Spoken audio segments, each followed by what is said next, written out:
Hey folks, MasakoX here, and if you're a regular on this channel, then you might be aware of our annual tradition in dedicating an entire month to one single story. Instead of doing the duty of lifting a forgotten female character to prominence in a world which mostly tends to ignore them or push them off to the side, we have undertaken another plan to talk about a situation which fans have long since desired to see in the main story. What if Bardock met his boy? I know a lot of you are expecting something quite wholesome, lovely, and that the pair of them will get on famously throughout everything and everywhere, becoming the best father-son act the world and animation has ever seen. Well, about that, I don't think this is going to be something that will be that clear cut. There are definitely things going to be tackled here, and for some home truths for Goku to uncover. In the last part, we established that Bardock had kept his body despite being in HFIL,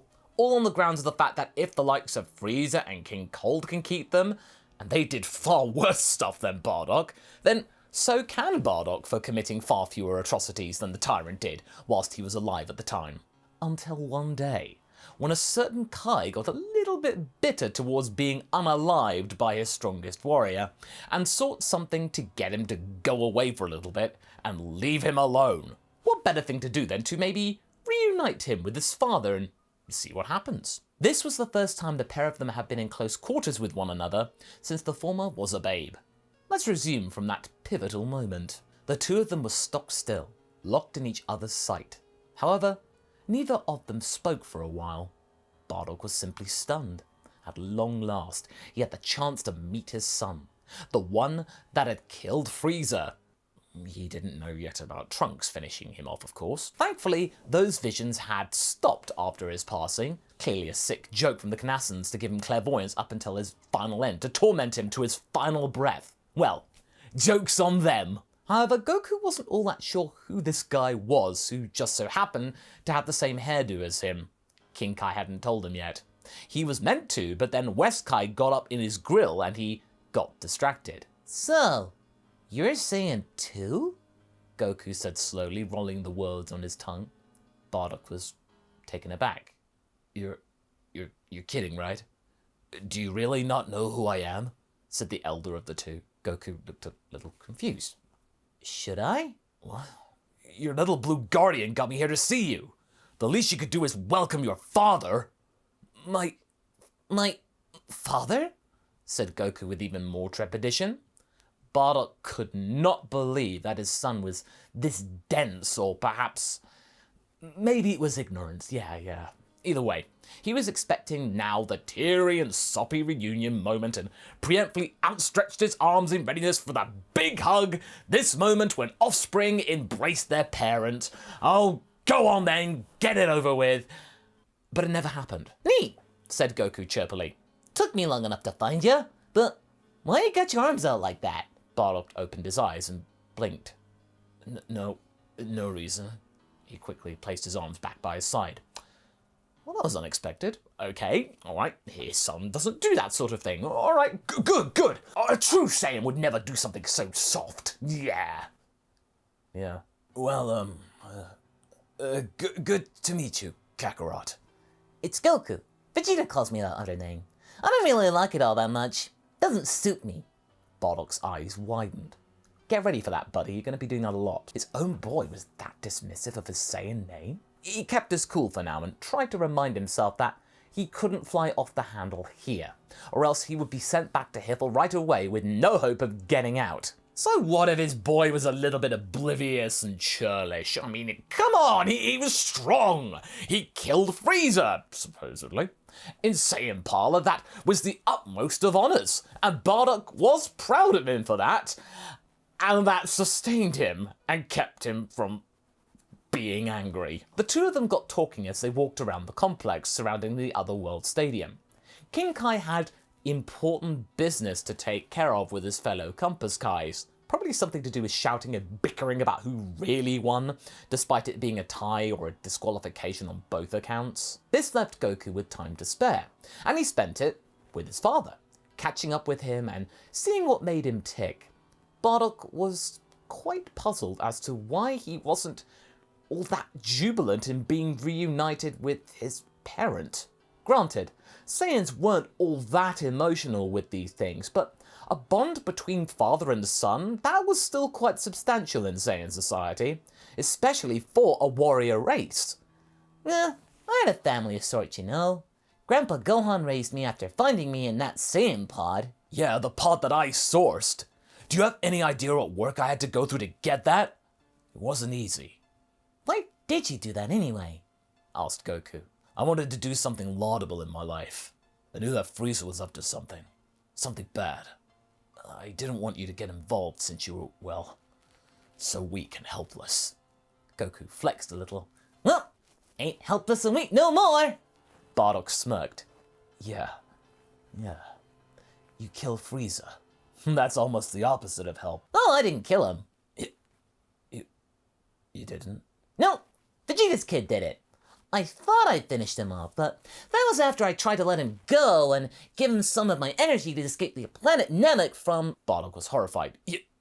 You were gonna let Frieza go? Oh, he just looked so helpless, so I threw him a bone. I asked him to never hurt anyone again, but he threw that offer back in my face, so I had no choice. He killed billions of people, Kakarot. The most evil being in the galaxy. Wait, Vegeta had a son? Yep, from the future. I have a lot to figure out right now. Bardock looked away and tried to process Vegeta having a son and time travel apparently being a thing. And Kakarot letting Frieza go. Okay. What happened to you, Kakarot? You seem so soft, and yet you possess the power to, I thought, stop Frieza! Oh, that power's pretty cool. Wanna see? Before Bardock could wave that aside, Goku got up and promptly powered up to his base Super Saiyan form. Oh, so that was the power Bardock saw from a distance. But wait, was this the legendary power of the Super Saiyan of Legend? His son was that? Okay, maybe this weirdo wasn't so bad. He might not act like the Saiyan warrior all that much, but he could fight like one most likely. Amazing. The legendary Super Saiyan. Yeah, pretty cool, huh? My son is way stronger, though. He's managed to ascend past Super Saiyan. Ascend past? Oh, and Vegeta can do this too. And his future son. Oh boy. Bardock was quickly realizing that his son had very little regard for tact and when to shut up and just own it and be. However, Goku then looked to his father. You don't seem all that bad. I don't? Vegeta was far more evil when I first met him. You know, you seem quite calm and measured. I watched you fight in the tournament earlier, and while you may not be all that strong— Ow! Bardock clipped Goku around the back of the head. Watch it, punk! Goku rubbed his head and continued. You had some really cool moves that Pycon had to take seriously to counter. You punch above your weight, that's for sure. When your job was to punch above your weight, you kinda have no choice but to go along with it. Shame my squad weren't able to do that against a Doria. That weight was simply far too vast. Doria? One of Frieza's henchmen. Oh yeah, Vegeta probably killed him on Namek. It doesn't matter. My team were killed by him. An ambush. So no, we didn't meet. They trounced us. I miss them. Do you miss my mother? I mean, I know how biology works, so surely I got me a mother, right? About that, you see. Goku! We're bouncing! West Sky's delusional! Come on! We gotta get in line to get my planet restored! You owe me that, buddy! It was King Kai shouting over to his charge. He was smirking at having seen the meeting, though. Good. The plan was working. Maybe from now on he will stop talking about fighting as much and maybe seek more time with his dad, leaving him alone to try and, well, find a way of getting his home planet back. I'll come visit you sometime, said Goku as he was walking over to King Kai. I don't think so, kid. Ithel's pretty strict when it comes to... Oh, they'll let me in. I kinda got free reign around here. I can go wherever I want. Wow, Bardock thought. How many strings did he have to pull to get that privilege? Well, Bardock, that's what you get when you're basically and supposedly the galaxy's greatest hero. Oh, well, okay. See you around, Kakarot. With that, the pair parted ways, and Bardock was left alone again to process his first proper chat with his younger son. It was weird. He wasn't sure whether this relationship would work out or not. First off, he didn't seem all that thrilled to see him, Kakarot. More like that his father was some kind of curiosity. An itch that had been stinging for a little while, that had now since been scratched. Would he really come and visit him now? He seemed so breezy about it all. Granted, he was pleased to see him and chat for a little bit, but it didn't feel like family talking, you know? It was more like acquaintances catching up after years apart. Maybe it might improve over time if Kakarot kept up his word. Sadly though, Goku was lacking in that department. In the years that they first met, father and son met only a few times in the 7 years between the tournament and the start of the Buu saga. And even then, those visits were down to King Kai pestering Goku to go and spend time with his father. Aren't you excited to see that he's kept his bodies around Goku? What is wrong with you? Goku was ultimately not all that fussed about it. Sure, it was cool to know that Bardock was around and doing well for himself, but Goku wasn't all that jazzed in actively seeking him out. Besides, he was in the middle of training himself. Don't you want to train with Bardock? Surely you want to fight the guy who gave you your potential? Oh, but he's really lacking in power, King Kai, if I'm honest. I don't have time to train somebody up from that big a gap. I'm this close in finding out the next transformation past Super Saiyan. I'm this close to finding the next transformation past the one that Gohan found. Don't have time? You got all the time in the world, Goku!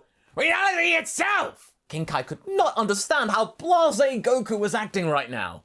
Goku, I am ordering you to train with your dad. You can't just leave him hanging like that after dropping all those bombshells! Goku sighed and relented.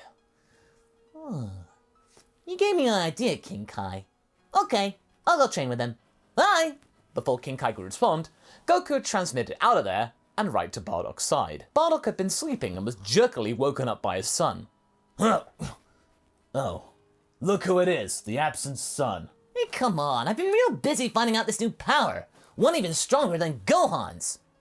Do you sleep? Not really. You don't really need to sleep in the other world. More time for training. Wow. Committed was something Goku was at least.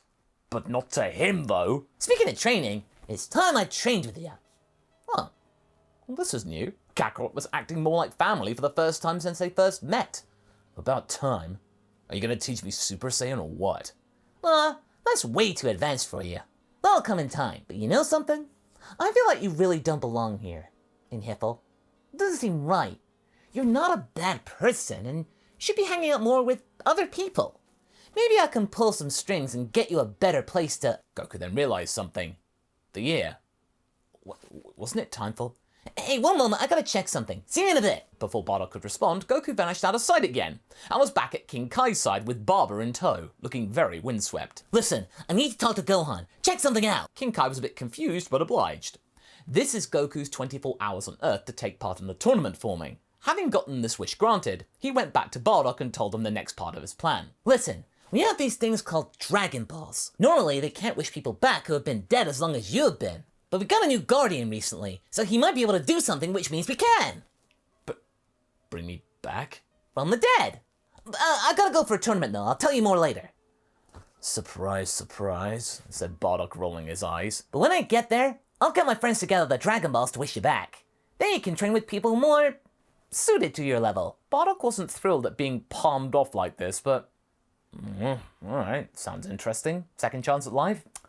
Neat. Sure sounded better than being cooped up around in HFIL talking to nobody. Maybe he could check out space while he was there. See what it was like. I'll come back and let you know when it's all set up. Wait, wouldn't you rather be brought back to life, Kakarot? Nah, me being on Earth causes more trouble than it solves. You know, nobody would notice. It'll be fine. My god. Kakarot was so simple. Right. Fine, whatever. See you around. With that, Goku transmitted away and got ready for the 25th Budokai. Bardock sat back down and thought about what Goku had just said. Well, the boy may be weird, but he brought a heck of a present to make up for it, and that's where we're going to be leaving things for right now. If you like this story, check out 2020's full story where Videl got to train more for their 25th Budokai, and I shall see you in the next video. Catch you later!